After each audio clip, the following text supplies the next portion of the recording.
And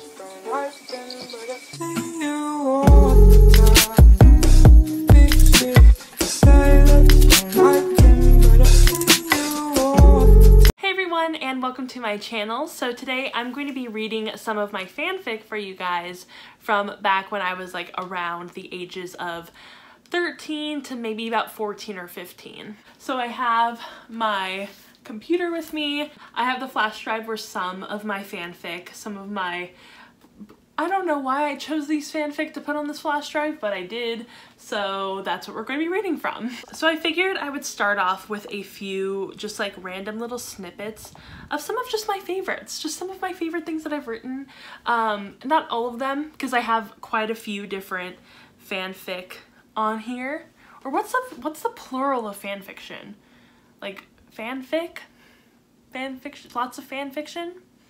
So I have a few different little snippets of fanfic and I hope you guys enjoy them. The first one is one I kind of teased on Twitter just recently, and it's something I don't remember writing. I literally do not remember this. Like, I remember the actual fanfiction of like, it was kind of centered around a school shooting for some reason, and yeah, it actually wasn't even really, I think it might have started off as fanfiction, but then I changed the names for some reason. So yeah. Here is the one sentence I will be showing you from this, and I think you can kind of figure out what happens after that. So I let him in all his ghostliness give it to me. That line, I think I've died at least 5 times just reading that. Just that one sentence. Just that one. I've died. I don't remember writing that.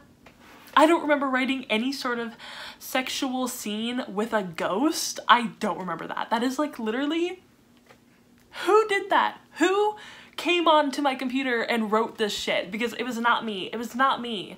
It could not have been me. It was, no. We're gonna move on from that. Yeah, we're gonna move on. Okay, so here's another little snippet from a different fanfiction that also involves a ghost. I'm really into ghosts, really into the supernatural, and so I did write quite a few little pieces of fanfiction about ghosts. So here is one that's actually fanfiction, that is actually Jonas Brothers fanfiction, because that's all I wrote. I didn't really go into any other sort of fandoms when I was writing fanfiction. When I was doing role-playing though on Tumblr, I did go into different fandoms, but for fanfiction, it was just Jonas Brothers, so get ready for that. I looked around in the dark and I felt someone watching me. I turned the light on and looked around. Things had been moved around in the way that Annalyn liked my room to be. I was used to it by now, but now I was freaked out. "It's me, Kevin, Annalyn," I heard the voice say again, claiming to be Annalyn. "Anna?" I asked, and I heard someone giggle. "Of course, silly. Who did you think it was?" she asked, and I turned to the left. Annalyn was sitting next to me, and my eyes widened. She was certainly Annalyn, but more of a transparent Annalyn than the real thing. She smiled at me and blew me a kiss, just like old times. "Annalyn, what are you? Holy crap, what?" I asked, and I couldn't get my words straight. She laughed. I love this part. I love this whole, like, conversation. It's so weird. "Relax, Kevin. Nothing's wrong." Something's wrong. You're dead, yet you're right in front of me," I screamed, and she laughed her light laugh once more. "Silly Kevin," she said, and slapped my chest. I could actually feel her touch. "That's okay. Whatevs." "What do you mean, whatevs? You're dead," I yelled, and she nodded. "I know," she said and continued, "and that's perfectly fine. I'm here now, aren't I?" "Well, I guess, but still, you can't be here, Annalyn," I told her. She smiled. "Yes, I can. Where in the rule books does it say I can't?" "Well, I don't know." Oh my god, there's so much wrong with that conversation. It's just, I don't understand it. I really don't. I don't get it. It's weird. It's strange. Okay, so now I'm going to go into an actual first chapter of a fan fiction that I wrote that was titled Cry Me Out, which is a song that Pixie Lott sang, and I was really into her at the time. And yeah, I guess that's kind of where you can see, like, if you know when Cry Me Out was released, then you will kind of know when I wrote this. So yeah, just a little heads up. I'll be reading the first and the second chapter for this one. There's this thing called love languages. There's the language of affirming words, quality time, receiving gifts, acts of service, and finally, physical touch.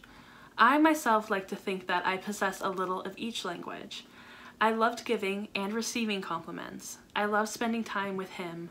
I loved giving him gifts. I loved doing things for him. And I loved touching him. That's how we differed from one another. Kevin, he didn't seem to acquire any of these languages, except for giving gifts. Okay, so trigger warning, this does talk a little bit about abuse and stuff like that, so that's just a trigger warning. I probably should have said that earlier. He would hurt me emotionally and sometimes physically, and then he'd buy me things. It was a cycle: love, hurt, gifts. It just seemed to go on and on. There would be weeks at a time where everything would be perfect. We would lie in bed happy, awake, excited for the good things to come. And then the storm would come. He'd get angry at something I said, and it would all go downhill. He hurt me, mostly emotionally, for maybe a week or so. Then he'd apologize a million times and he'd give me a necklace or earrings or clothes. I felt out of control. I loved him with everything I had, but nothing seemed to be mutual. I knew he was seeing someone else. His brothers had warned me, but I didn't want myself to believe that the man I'd spent a year and a half with would do that to me. Her name is Mercedes. Mercedes, break up with him. I'm serious, Nick said as I flipped through an old teen Vogue. I sighed. I can't, Nick. It doesn't work like that. Yes, it does. I can't break up with him yet. We've been really good for a couple of months. It's never lasted this long. I think he's changing, I said with a smile. He's not, Sadie. You know that. He took both of my hands in his. You can find someone better. I don't think so. I'm your best friend, Sadie. I'm not going to lie to you. I closed my magazine and smiled at him. Fine, if you're so sure, then who is it? Who likes me so much? I've been sworn to secrecy. Sorry, Mercedes, he replied with a sly shrug. I huffed and opened a different magazine. I flipped through the glossy pages of Owl magazine, and Nick was writing something in his notebook. He always carried around his notebook, just like I always had a fashion magazine and camera with me. We were both passionate about what we were good at. Him being writing and music, me being fashion and photography. Together, we were two people with incredible imaginations who seemed to be overly opinionated. Is this all you're going to do today? He asked me as he shut his notebook, clearly being done with whatever he was working on. I shrugged. I don't know. Angie doesn't want you with Kevin either, Nick said out of the blue. Angelina, Angie for short, was my best friend. We had known each other since 3rd grade, and she had been like my sister ever since. She's dating Nick and has been longer than Kevin and I have been together. She's this very exotic looking girl with brown hair and brown eyes, because that's just so exotic, because look at me, I have brown hair and brown eyes. So exotic. And here's where the bisexual jumps out here.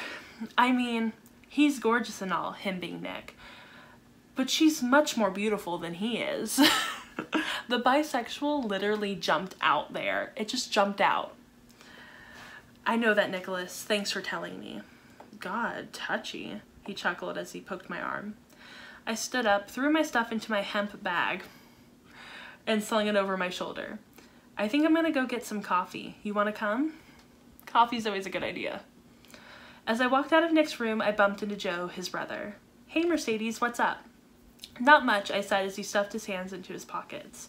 Hey, you wanna come get some coffee with me? Coffee. I swear, ever since I started staying up so late, I've been addicted to coffee. Me.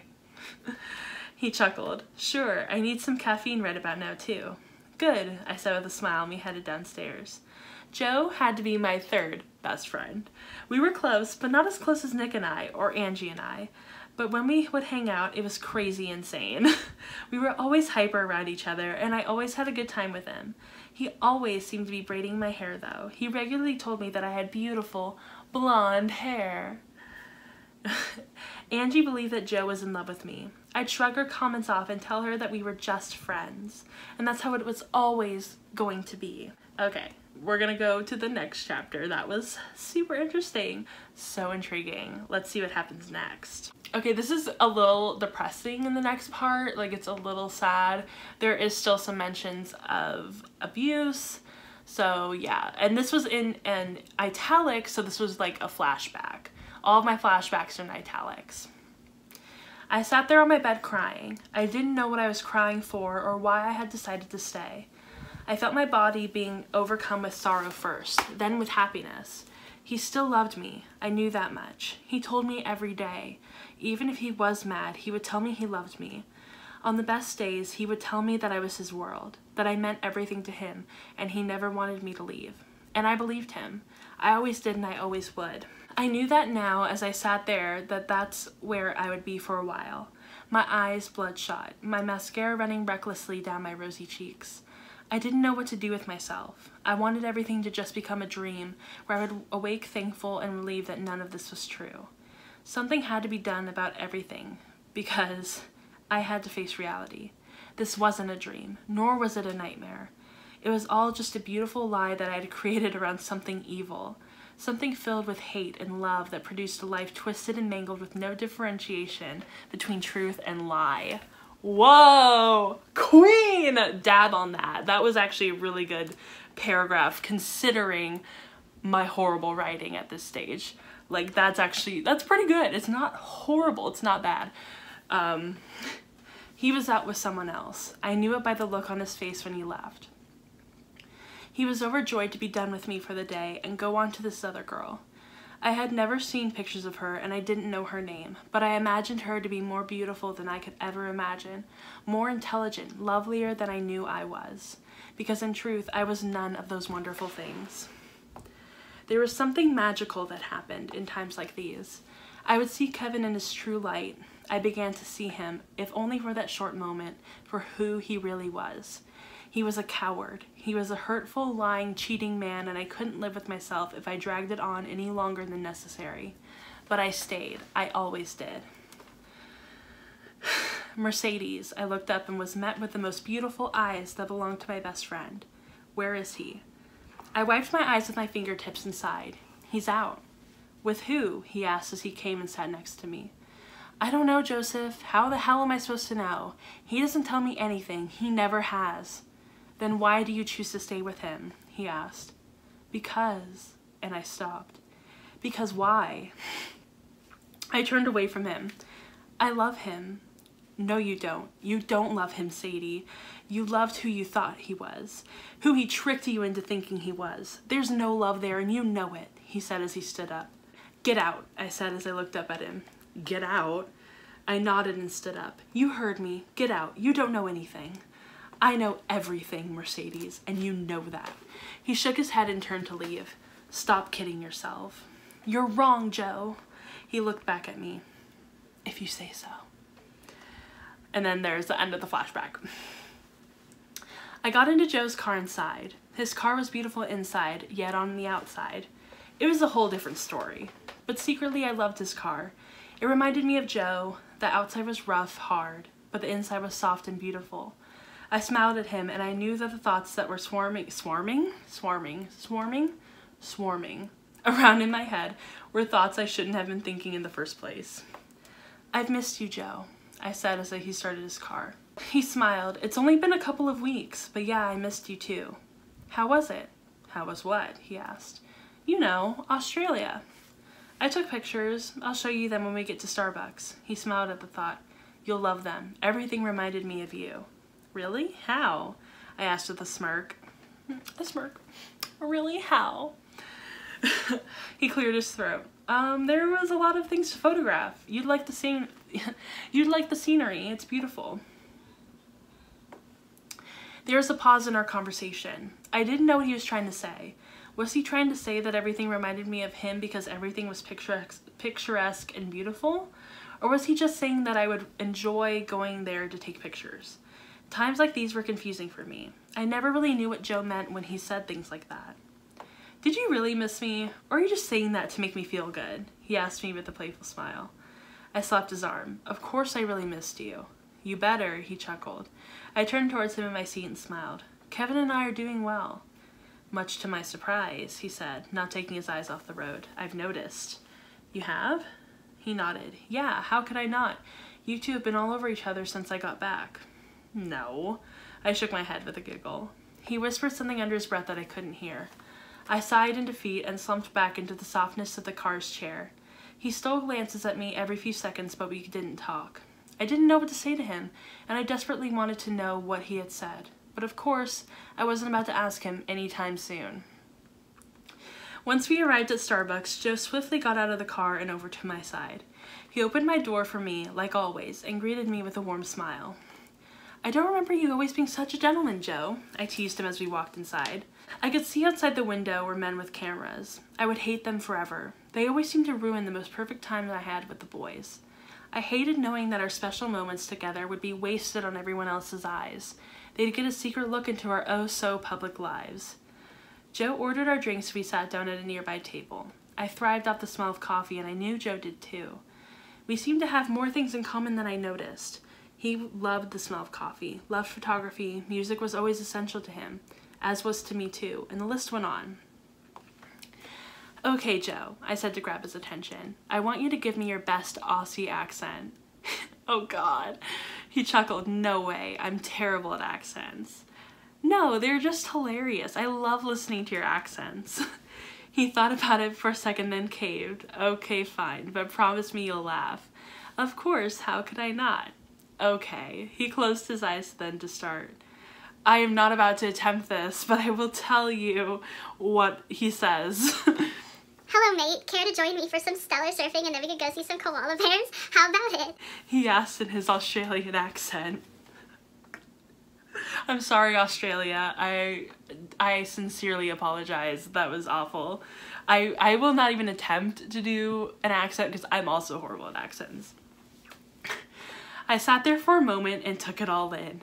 We both looked at each other with blank faces, and then we couldn't bear it any longer.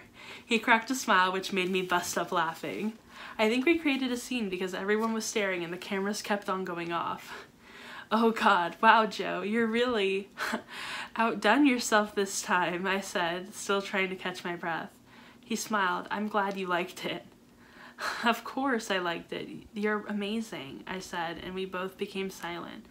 You're amazing at those accents. They're perfect. And that's the end of the chapter. So you've gotten a little bit of a taste of my fan fiction. This is a very long video, but if you guys want to hear like more of my fan fiction in the future, then maybe I could do more videos like this, and maybe I can even read more of this fanfic if you're specifically interested in this fanfic, because I do have quite a few chapters from this specific one, which was Cry Me Out, if you wanted to know. It's looking like she's going to end up with Joe. I think that's where it's headed, that Kevin is really toxic, and I'm glad that people are calling him out on that. Like, wow, I'm actually genuinely surprised at like myself for like not really romanticizing this too much. Like I think there's a little bit of it, but I think that's less of romanticizing it and more of just me trying to be like more creative with my writing. But yeah, that's a pretty solid fanfic. It's not horrible. It's not the worst thing I've ever written, because there are some truly horrible things that I've written on here. Like, not horrible in the content, but horrible in the writing. Like, the writing was just bad. Anyway, discuss my fanfiction in the comments down below, because I have thoughts, and I hope you guys have thoughts too, because this was just a very interesting experience for, I think, all of us. I think we can all agree on that. Anyway, I hope you guys enjoyed this video, and if you did, then let me know in the comments down below, and by thumbing this video up, giving my video a thumbs up. There we go. And also subscribe to my channel, and go follow my Instagram, my Twitter, friend me on Goodreads, and I will see you guys in my next video. Bye!